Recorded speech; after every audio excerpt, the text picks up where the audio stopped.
ఈరోజు వైకుంఠ ఏకాదశి కాబట్టి బళ్ళారి రామేశ్వర నగర్లో ఉన్న వెంకటేశ్వర స్వామి గుడికి అయితే వెళ్ళాము. ఇదే ఎంట్రన్స్, మీరు అక్కడ చూడొచ్చు.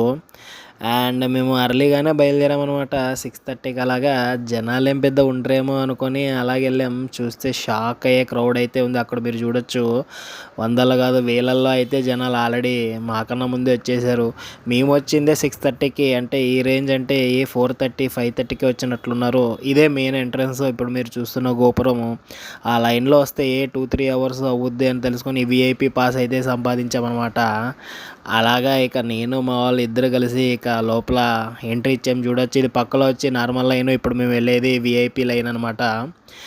చాలా ఆనందం అయితే అయ్యింది. లేకపోతే ఆ క్యూలో నిలబడి అది ఇంత వచ్చేసరికి మేము వెళ్ళింది 6:30కి అయితేని బయటకు వచ్చేకి 10:30 11 అయ్యేది. అక్కడ మీరు వెంకటేశ్వర స్వామిని అయితే మీరు చూడొచ్చు, ఎంత బాగా అలంకరణ అయితే చేశారో.